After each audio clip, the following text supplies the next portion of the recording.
Hi again, this is Noel Myers again, and welcome to my kitchen, technically my dining room. We found out while filming last week that my kitchen's kind of a one-butt kitchen, so we're trying to spread it out a little bit this week, and so hopefully we'll have a little bit more room. Today I'm going to be making raspberry chipotle chicken spirals for you today, and we're going to start out by making our cream cheese mixture. So I'm going to take my bowl, and into my bowl I'm going to add 8 ounces of Philadelphia cream cheese, either a 10-ounce box of frozen chopped spinach that's been drained and squeezed very dry, 1/4 of a teaspoon of ground cinnamon, and I have 2 chipotle peppers in adobo sauce that I have chopped up fine and mixed with a tablespoon of the adobo sauce. So I'm going to put those in there as well. And then I'm just going to mix it up pretty good here. Get it all nice and smooth. Then I'm going to go ahead, and I've got some green onions. I've got them here. They're already washed and dried and everything, and we're going to just go ahead and chop just the green parts of these.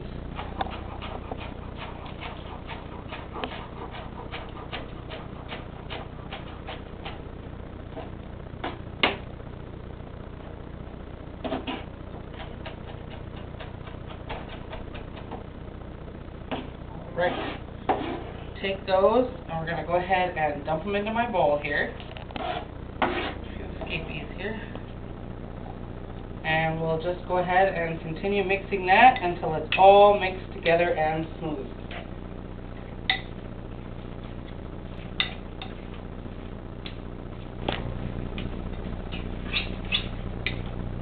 Okay, for those of you that don't know what chipotle peppers are and where to find them, I've got canned chipotle peppers in adobo sauce here, and they're real easy to find. If I can find them in my little country North Dakota grocery store, I sure hope you can find them too. They're pretty easy to find. They're just in the Mexican food section, along with the old El Paso stuff, usually next to, say, the diced green chilies and diced jalapenos. And all chipotle peppers are smoked jalapenos that are canned in a little bit of a sauce. So this is just one of them that I pulled out. It's in a little bit of sauce. It's just a whole smoked jalapeno pepper. You need about 2, maybe 3 of them for this recipe. I happen to like things spicy, so you might want to start out maybe with only 1 if your tastes aren't quite towards the spicy things.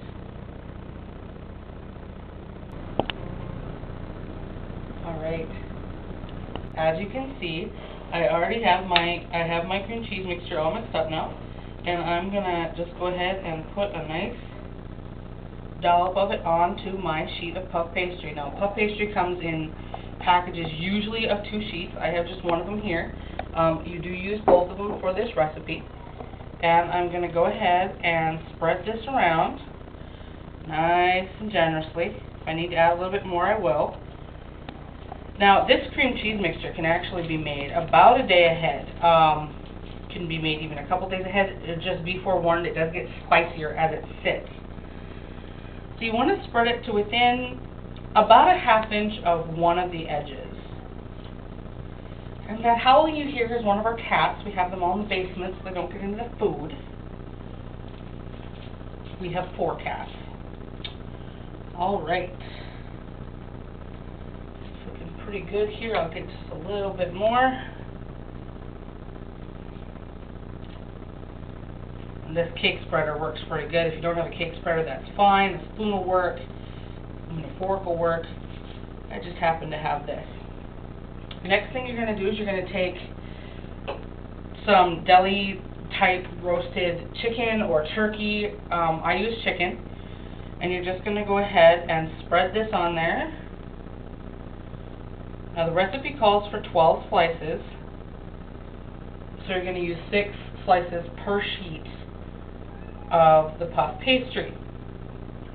Just enough to get it all nice and coated, basically, in that chicken. Alright, and one last one here. Then what you're going to do is you're going to go ahead and take this and just start to roll it up jelly roll style. Puff pastry can get a little sticky, so I use some wax paper on top of my work surface.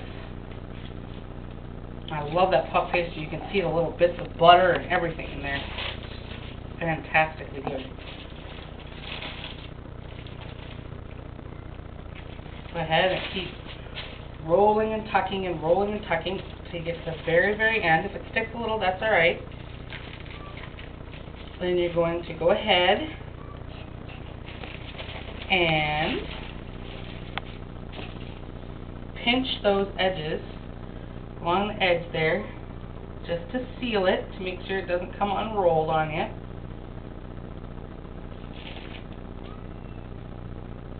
Then back a little bit here. Oops, and I misplaced my knife. Grab that here. Oh, there it is. And you're going to cut slices about a little less than a half an inch if you can, using a nice sharp knife. And you're just going to go ahead and set them on a parchment lined cookie sheet here. And then you're going to bake them in a 400-degree oven for about 15 to 20 minutes. Set them cut side up if you can. About an inch to an inch and a half apart there.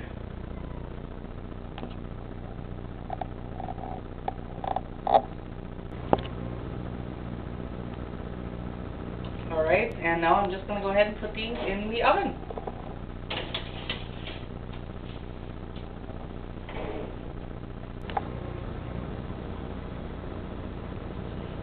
Okay, as you can see, I have already taken my spirals out of the oven, and they're on my cookie sheet here. The next thing you're going to do is you're going to go ahead and take some raspberry jam. I melted it in the microwave. I just put it in there for about 30 seconds to get it nice and soft and kind of liquidy. And you're just going to either spoon or brush this right on to your rolls. I had such a hard time deciding which recipes to share with you all for this contest, and I decided on this one because it is one of my absolute favorites. I absolutely love it. It is delicious, it's pretty, and so yummy. So that's all you're going to do, and then you're just going to set them out on a nice pretty plate and go ahead and enjoy.